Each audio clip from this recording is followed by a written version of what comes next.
Yeah, I mean, the lesson is the length of the lesson. So when I get handed this thing 7 minutes early, it should mean you get out 7 minutes early. I don't know if it works that way or not, but we'll give it a try. This morning, leptons, quarks, and the personal God. I want to thank many of you who gave us nice feedback and response last week. I hope this set of lessons inspires and challenges you. I hope it grows you in your faith. And most importantly, I hope you'll find someone under the age of 35 to share it with and to get either involved in coming to the class or looking at the class. Because these are things that especially those who are under the age of 35 will plug into in some ways, importantly, more than those over 35 perhaps. And I don't mean that. Obviously, there are exceptions at every end. But anyway, here it is. If you think you understand God, then you don't understand God. Now, by that, I don't mean that God's not understandable. He is. But our understanding of God is so minuscule in comparison to who God is, that we always need to keep that in mind and always need to be very careful on how much we claim to understand and know God. He is knowable, certainly. He is understandable, certainly. But it is because of what He has revealed Himself to be. Otherwise, and beyond that, we have very little to no shot. So to that extent, I am convinced that one of the biggest tools to help us understand how great and awesome God is modern science. And that may surprise some people, because there are a lot of people who think that science is almost incompatible with God and faith. But I would suggest to you that science is not incompatible. Science actually opens a door to seeing and understanding God on a vastly larger scale than we would normally know or see Him as. To that extent, I agree with this fellow named Sir John Polkinghorne. Now, don't laugh, that's his name. Sir John Polkinghorne, his name, knighted by the Queen of England, hence the Sir. A fellow of the Royal Academy of Sciences, which is Britain's most prestigious collection of scientists. He was the president of a college at Cambridge University. He was a professor of theoretical physics, mathematical physics, an absolutely brilliant, first-rate scientist who, after accomplishing a great deal in his area, decided to leave his post at Cambridge and become an Anglican priest. And so he was a clergyman in the Anglican Church, along with being a first-rate scientist. Still alive today. Occasionally you might hear him speak somewhere or another. But here's what he said. He said, there's a feeling throughout our society that religious belief is outmoded or downright impossible in a scientific age. I don't agree. In fact, I'd go so far as to say that if people in this so-called scientific age knew a bit more about science than many of them actually do, they'd find it easier to share my view. Now, this is a man worth respect. If I were to stand up here and tell you, oh, I think science proclaims the grandeur of God, you might listen because y'all are my friends. But back in your back pocket, you would be saying, well, what's he got? He's got a law degree. He dabbles with science in the courtroom. And he has a degree in Greek and Hebrew. So maybe he knows something about the names of science. But when Sir John Polkinghorne says this, we've got to pay attention. Because this man has been a leader, and he has been at the top of the scientific community in the areas that we are discussing this morning. So, here's the way I would like to start this out. if you have a small g God, and that's it, then science may be a little bothersome to you. Because science can take the small g God and blow it to pieces. If you have a small g God and you go to school and you start learning from science, if you have a small g God and you start looking at particle physics, then you are in danger of your perception of God being blown to bits. But it's not because the small g God loses to science. It's because there is no such thing as a small g God. So it'd be a little bit more like this.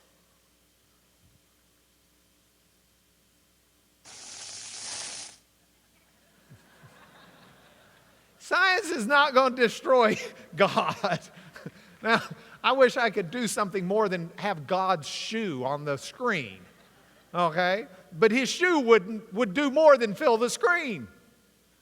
But God stomps out any idea. There's not, that stick of dynamite isn't even a firecracker in the presence of who God really is.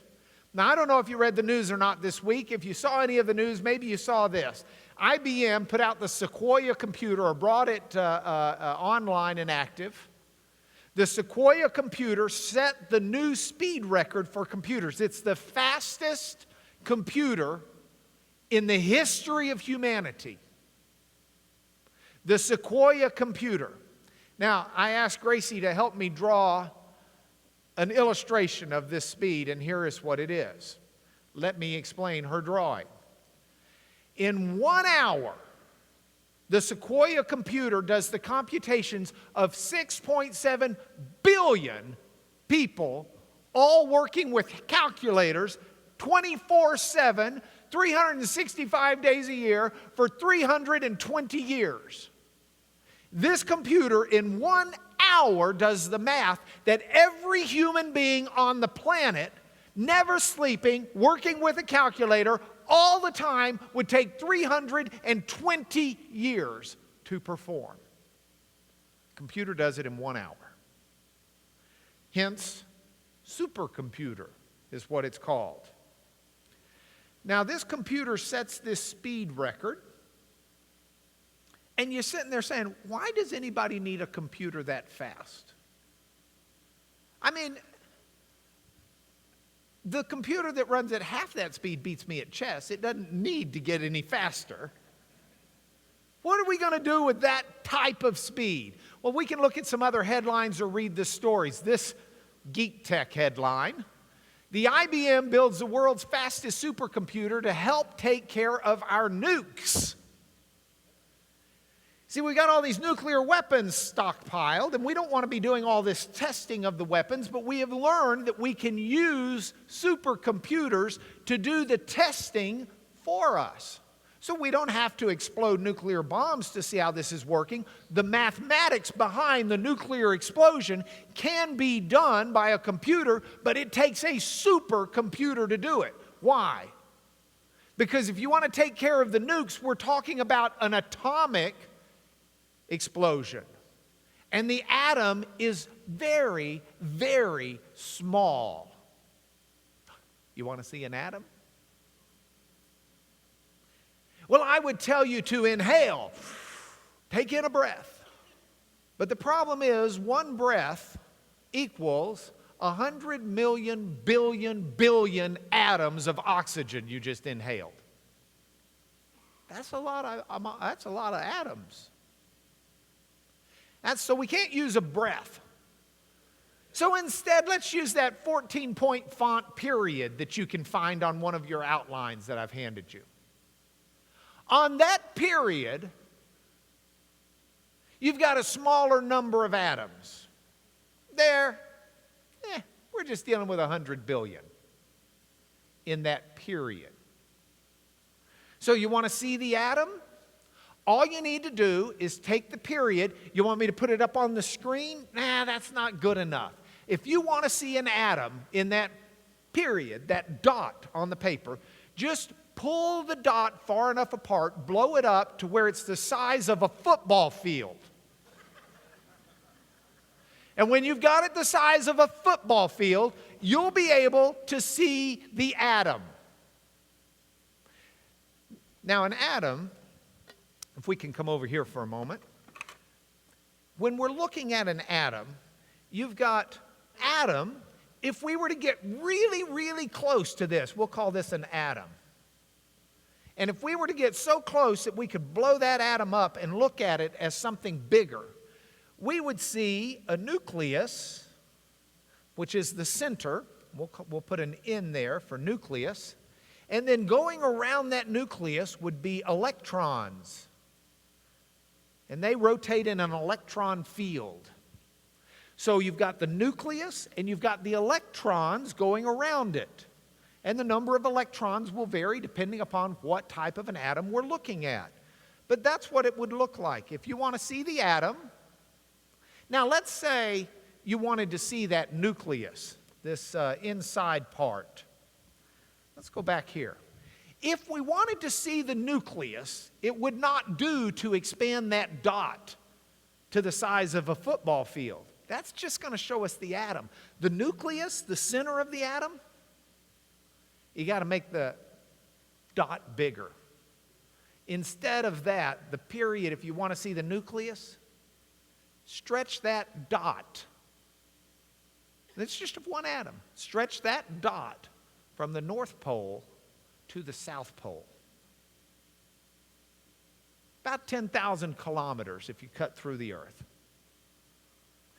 That's going to give you, finally, a chance to see the nucleus inside of the atom. Now, let's go back here.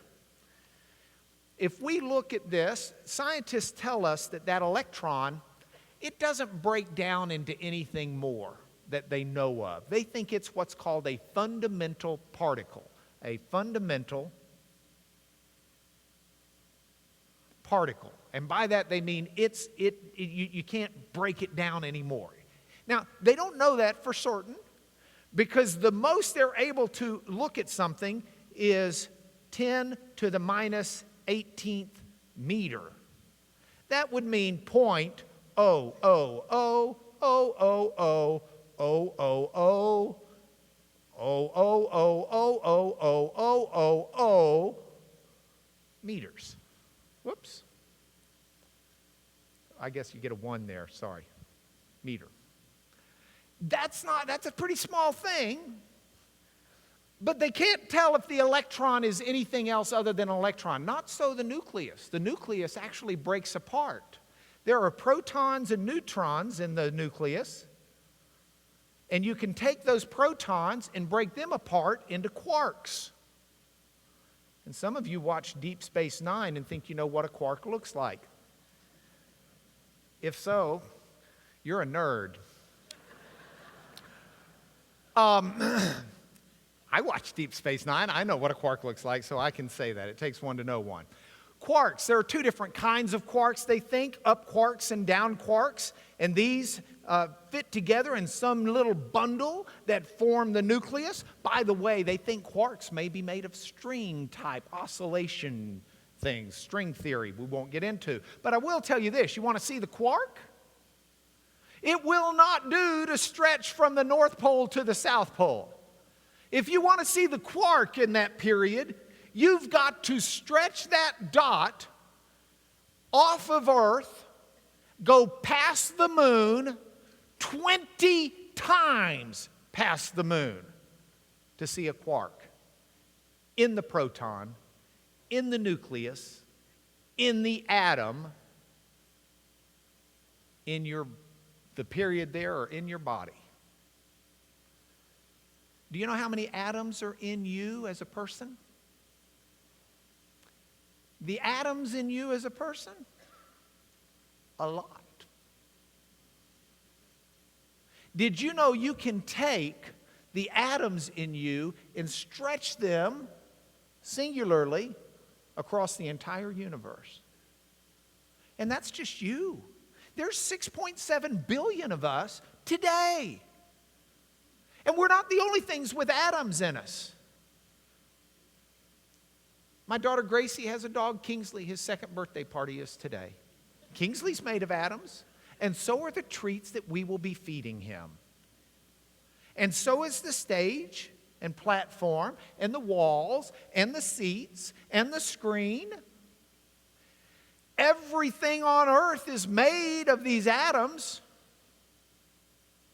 And we talked last week about the sextillion stars that are out there. Our sun alone, 1,000,000 times the size of planet Earth.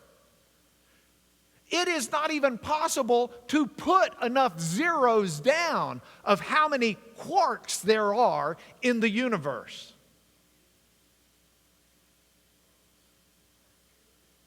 And God knows them all.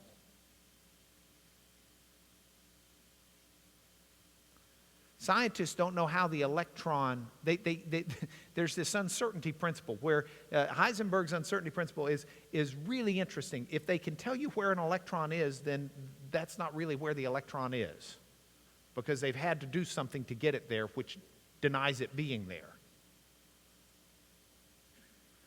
We don't know how these, we can tell you statistically what's going to happen, but we can't give you with precision the orbit of the electron at any certain point in time around the nucleus. God can. Around all of these atoms that are innumerable throughout not just the universe today, but all time, past and present and future. Now, here's a problem. How can there be a God who knows every quark in history?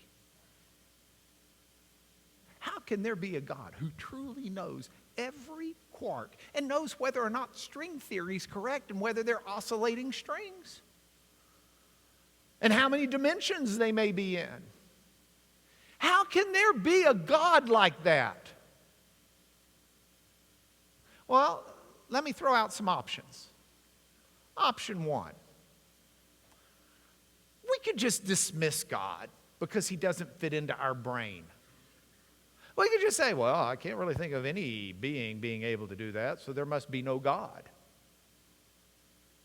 As if this little collection of atoms that are all formed together and bunched into molecules that bunch into various DNA structures and membranes and cellular fiber of who we are in our minds, as if it's going to really comprehend such a God. So one option is just to dismiss God because he doesn't fit in our brain. I would suggest to you that's an illogical option. That is an uninformed option. You just go back 100 years ago and you ask the best scientific mind if there would ever be a machine that would fit into a room that could compute in 1 hour what it would take 6.7 billion people 320 years with calculators to do.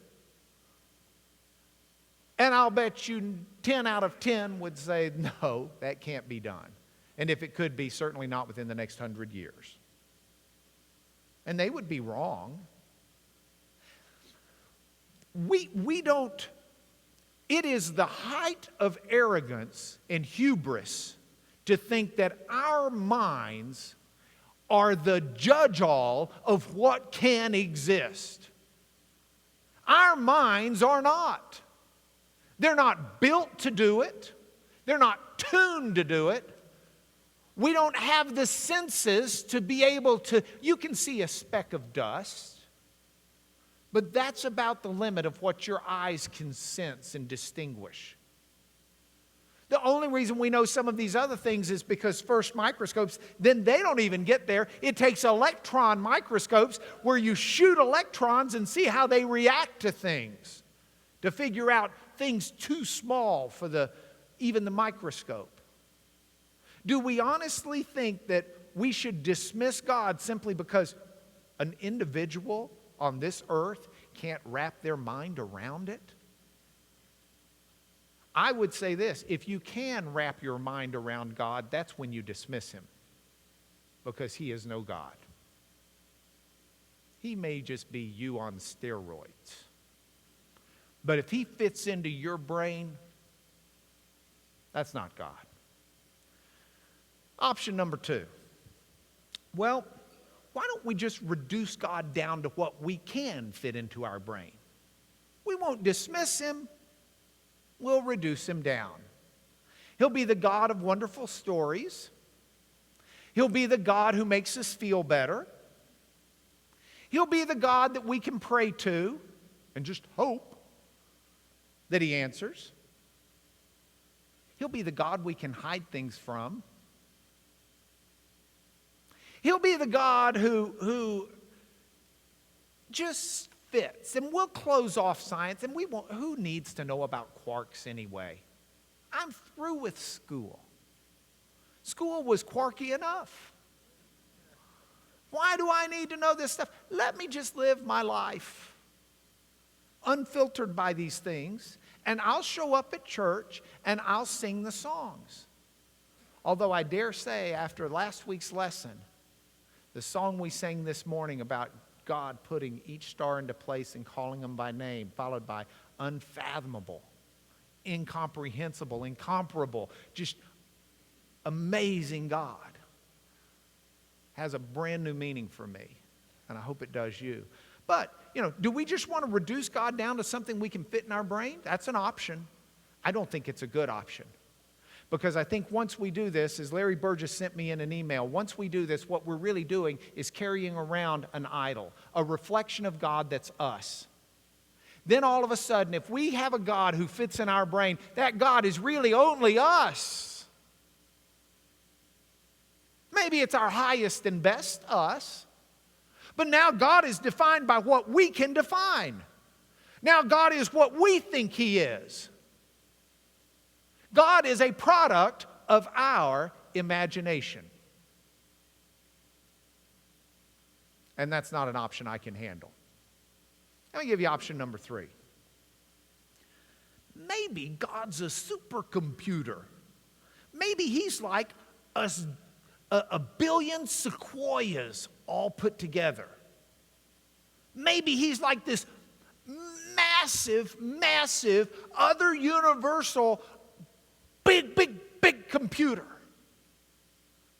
And then maybe our solar system is like an atom. And the sun is the nucleus. And the planets are the electrons spinning around it. And there's just this massive computer God out there who has figured out where all the planets and solar systems are. And figured out that it's not quarks, but there are people down there on that electron spinning around. And this whole thing just becomes God becomes a number cruncher, a universe maker. He's a supercomputer.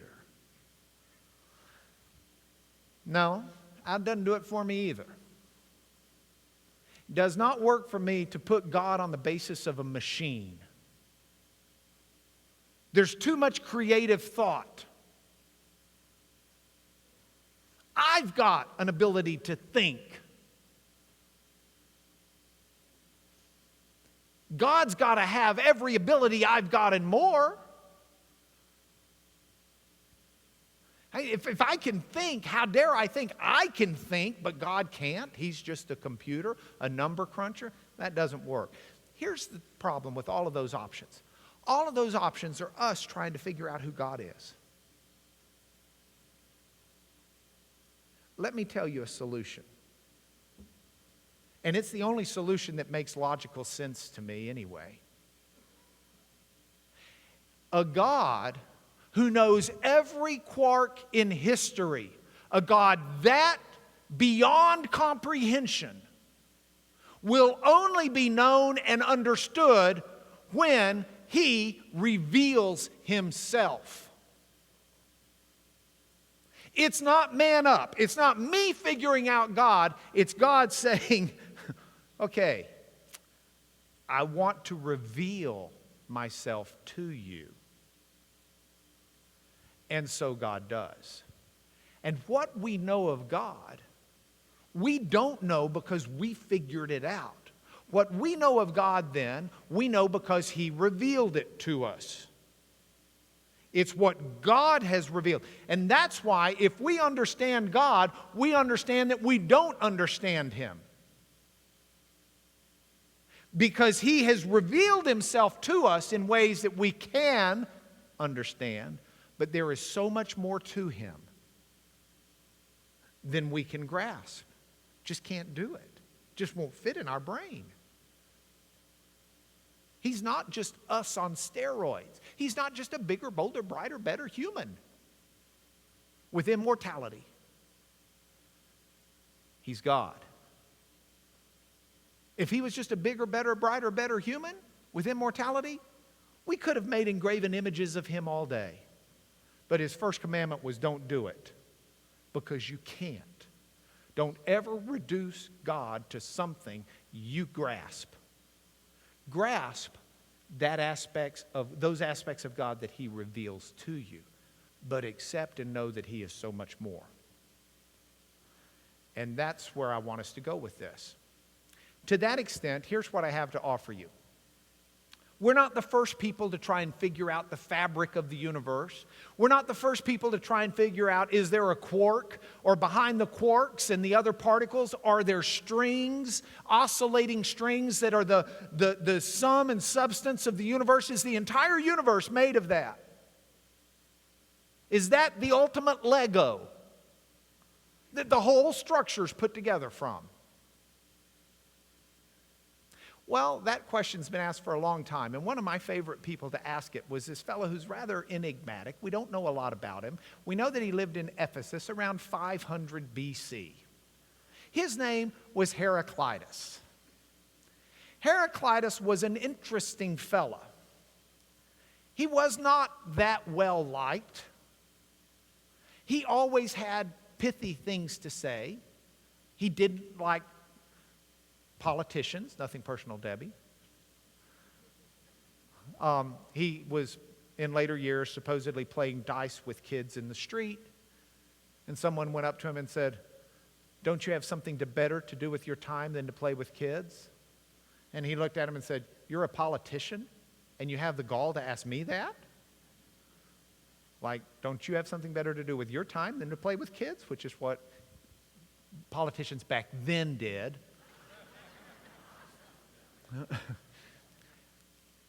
I'm sure he had something bad to say about lawyers too. I just don't know that one. So let me go on with him. Let me tell you some of the stuff Heraclitus said. Heraclitus tried to find that one common thing in the universe. So here's what he did. As he's looking for this unifying force of nature, the one thing that unites everything all together, he would come up with these sayings like this. Here's one of them. Good and bad are the same. It's all a question of perspective. But don't think that there's a commonness. Good and bad are the same. You might be saying, "No, I don't really get that." Well, let me give you another one. Seawater is both very pure and very polluted or foul. To the fishes, it's drinkable and healthful. But to men, seawater is undrinkable and deadly. So there's a commonality, a common thread there. And he said, he basically tried to see ways he could find something in common, that unifying force behind everything. Some of his stuff makes some sense. Some of it doesn't make much sense. How about this one? Immortals, mortals, mortal immortals. One living the other's death and dying the other's life. Okay, that's almost Dr. Seuss-ish. It's really hard to make sense of it. I went back, I tried to translate it out of the Greek.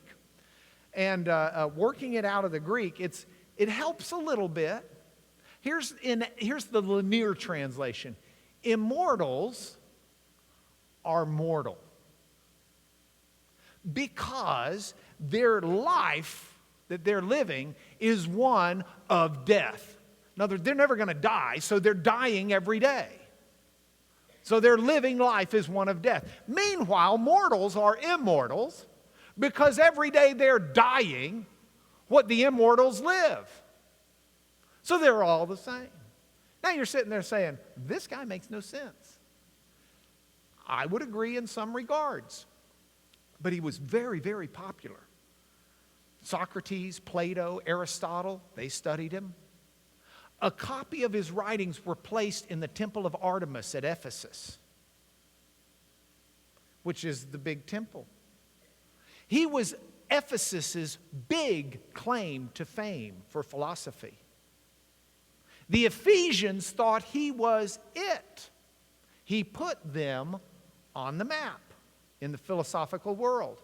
The Stoics considered him their patron saint of sorts.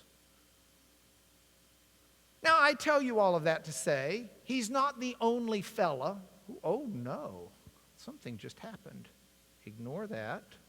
Let's go back to that. He's not the only fella to write from Ephesus.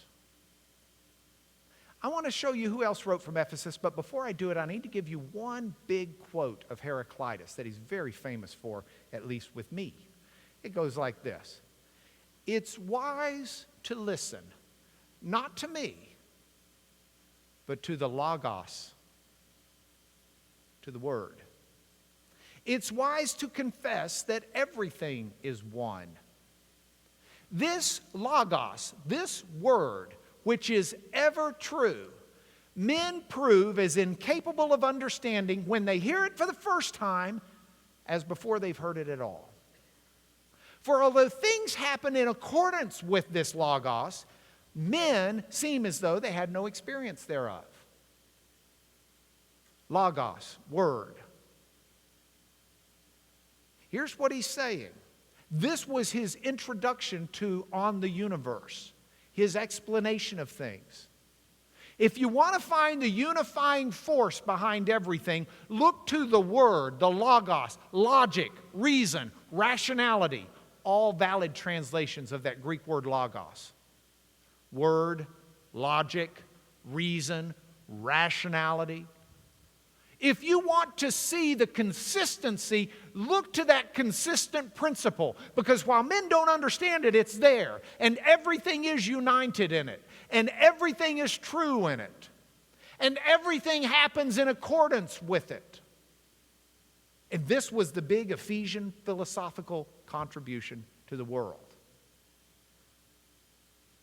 Until about 70, 80, 90 AD. When, according to church history, the Apostle John, living in Ephesus, writes his gospel.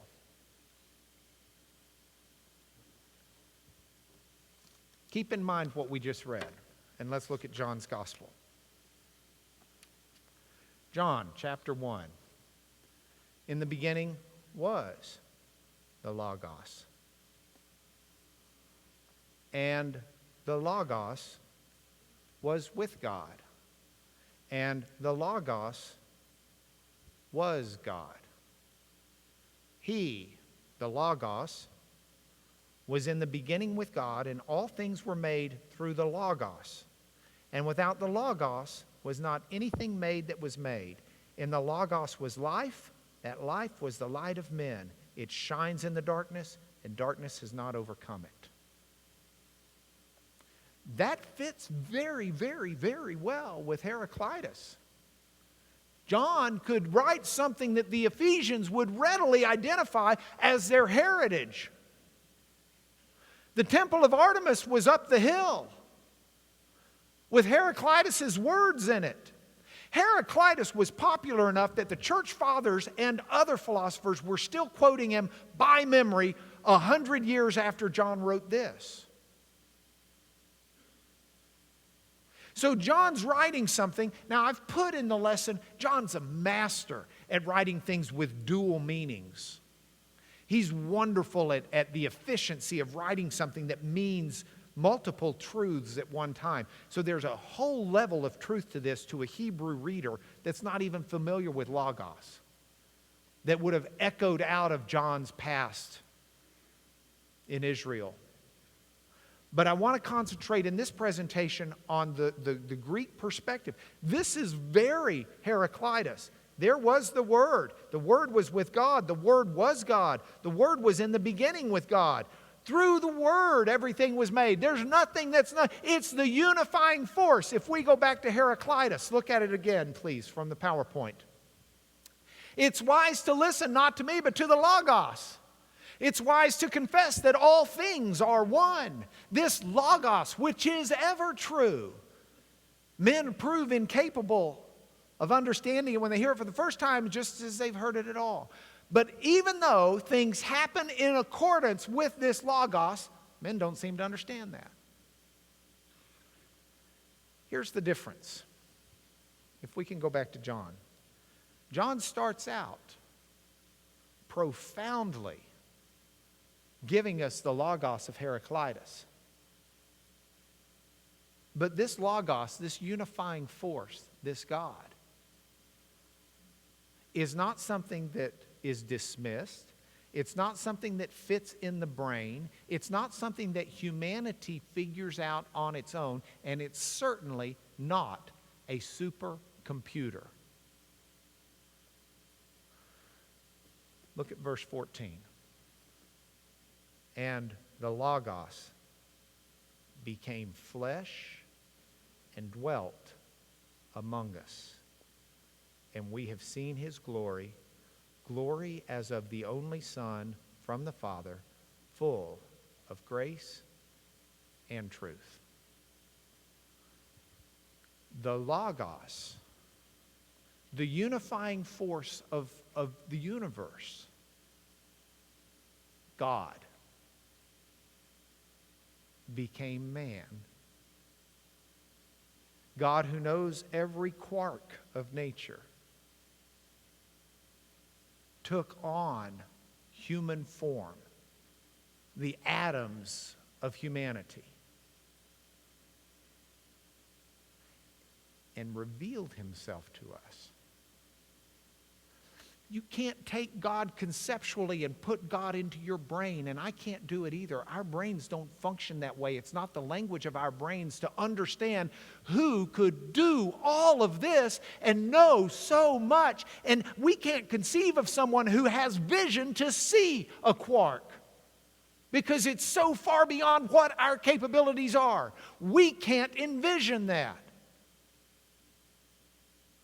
So the God who wants us to understand him chooses to take on human form to help us see him in ways we can understand. And it's a wonderful way that God reveals himself. Look what we read here. If we can go back. I'm going to have to push you a little bit on the Greek, okay? The Word, the Logos, became flesh. This phrase right here, dwelt among us. That word dwelt, let's highlight it. That word dwelt in the Greek is not the word lived, not he lived among us. It's the word he pitched his tent among us. God did not become human forever. He brought his tent and stayed here for a while. He came to reveal himself to us, but this is not his home. He's not bound by humanity. He's not bound by atoms. He's not bound by human form. He came and he pitched his tent. But you know how I told you John's really good at putting multiple meanings into things? We need to divert for a moment into the Hebrew meaning of this. That is the same Greek word that the Jews used when they translated the Old Testament tabernacle. You remember the tabernacle in Exodus? God told Moses, build a tabernacle exactly like I'm telling you, because when you're in the wilderness, you take the tabernacle with you, you erect it, you put the Holy of Holies in there, and the Israelites did so, and the glory of God descended into the tabernacle to show his presence there. And the smoke was so thick that Moses could not see. That was God's tabernacle, his tent, in a foreshadowing sense of what Jesus would be. And John is saying that Jesus, the Word, the Logos, became flesh and tabernacled or pitched his tent among us. And just as the glory of God was so great in the tabernacle in Moses' day, where the smoke fills the tabernacle and no one can see, who could see God? So when we see Jesus, look what he says. We have seen his Shekinah glory. When Jesus came, when he tabernacled with us, when the Word became flesh and tabernacled with us, we beheld the glory of God. And the glory of God is the glory of relationships. Son and Father. Grace and truth. There are relationships. These are things we humans can understand. These are things we can hold on to. I know what a parent-child relationship is. I got it going both ways. I can understand a human being. I am one. It puts God into something that my little scrawny brain can grasp. I just better never think that I've got the whole picture. What I have is what God has revealed to me. That's what you have. That's what His Word, the revelation of God, is. It's God disclosing to us the things we need to know to do His will and to be in relationship with Him on earth. So how did God reveal Himself? If we go back to the PowerPoint. God revealed Himself as personal. God's not a supercomputer. He's not a mathematic algorithm. He's not a monitoring system that keeps up with quarks. He's what we would call a person. Oh, now don't get me wrong. Some of you are out there saying, I've never really understood the Trinity. God in three persons, yet God one. Well, praise the Lord you don't understand the Trinity. Because are we to understand the nature of God fully? All we can do is understand what He's revealed to us. And He has revealed to us that He is one. And yet He has revealed to us that He is God the Father, God the Son, and God the Holy Spirit. He's personal. We know that much. We should never confuse Him with a computer. We also know He's the tent dweller, that He has been present among us, that He has walked the face of this earth. That's mind-boggling to me. That the God who knows every quark in the history of the universe, who made every quark in the history of the universe, every lepton, which is what the electron is, it's one of the kinds of leptons, every one God made. And yet He becomes a human and He walks among us. And when He does so in relationship. So there's a God who is beyond our understanding, who is bigger than we can conceive, who is more than we can think of, who wants and desires and creates relationship with us individually. Jesus says that in John, same gospel, John makes it a point of Jesus telling us, greater love has no man than this, to lay down his life for a friend. So this awesome, massive, beyond understanding God not only becomes human, but reveals Himself to us as Father, Son, and as friend. That's just beyond my understanding. So here's where I land on this. I don't understand God fully. The only thing I understand about God is what's been revealed to me by God.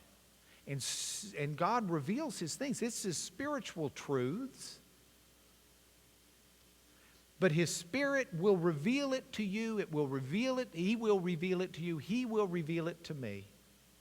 As this personal God has interest in all of us,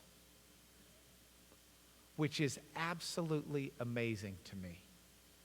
That there are leptons and there are quarks, and there is a personal God. Appendix. We can't leave without a couple of points for home. Point for home one. In the beginning was the Word. Now I'm going to digress. We're going back over here for a moment. I got to tell you something about the Greek because I'm still going to let you out early. Okay, this is just like a freebie. Okay? If we were reading the Greek, in fact, hold on. I brought my Greek New Testament.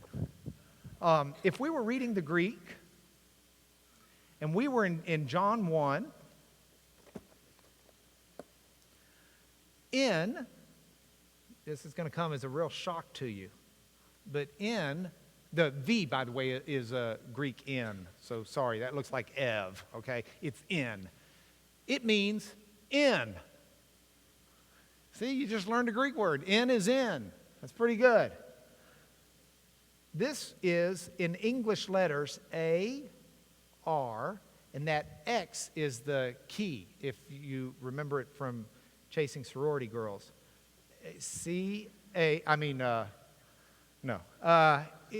A-R-C-H, and then that last is the long E, so we'll just say N-R-K. N-R-K, Ein Ho Logos. Logos. N-R-K. Any idea what R-K? Of course, it's in the beginning, right? What do we get from R-K? Archaeology. Things like archaic.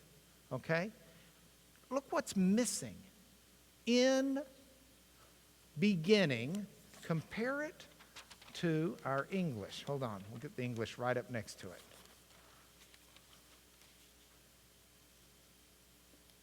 What's our English got that the Greek doesn't? The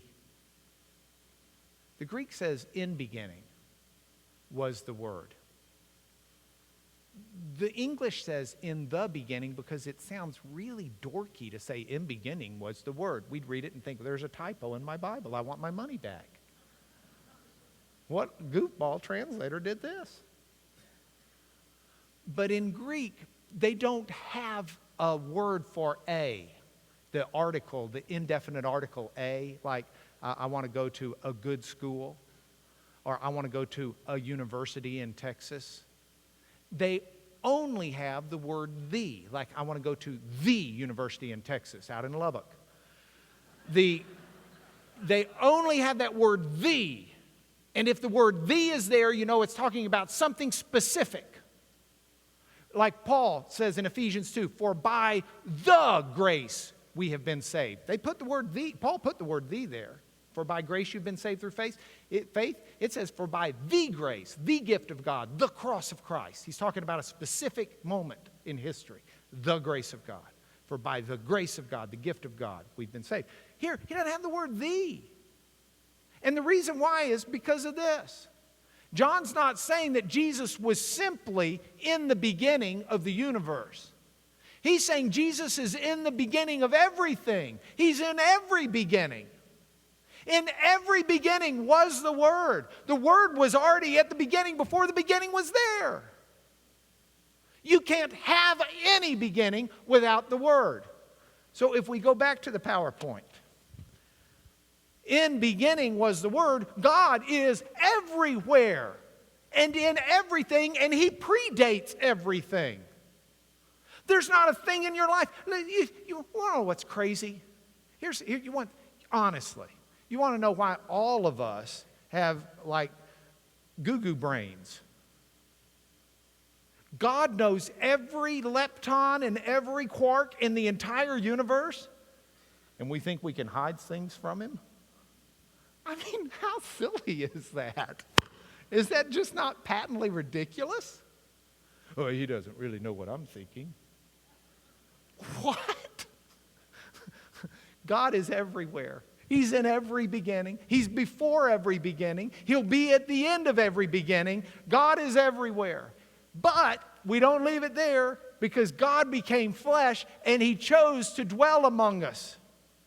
That's in the Greek aorist tense. It means it was something that happened specifically at a historical point in time.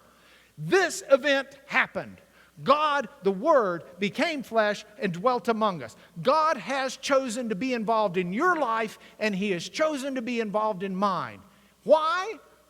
Because He loves us. What kind of God is this? That's no supercomputer. I love my computer, but it doesn't love me. At least if it does, it doesn't show it. God loves each of us to be involved in our lives, and we beheld His glory, the glory of the only Son from the Father.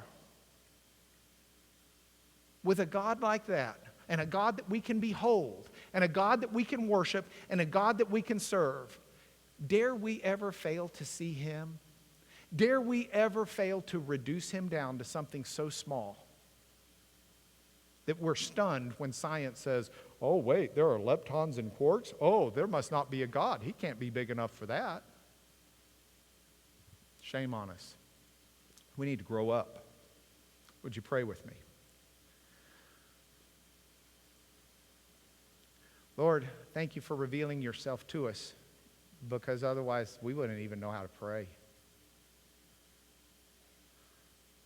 Lord, if You were not our Father, and You were not our friend, and we couldn't relate to You in those terms, I would be at a loss for even remotely how to talk to You.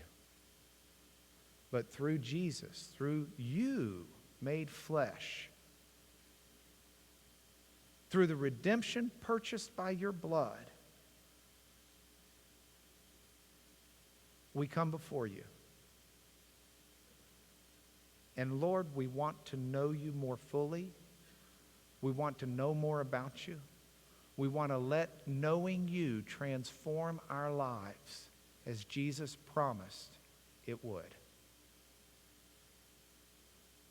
So we commit ourselves, Lord, to learning more about You, to taking off the mold we've tried to fit around You, the box we've constructed to hold You in. And Lord, with eyes wide open, we stand before You dumbfounded at Your greatness and honored to be Your children.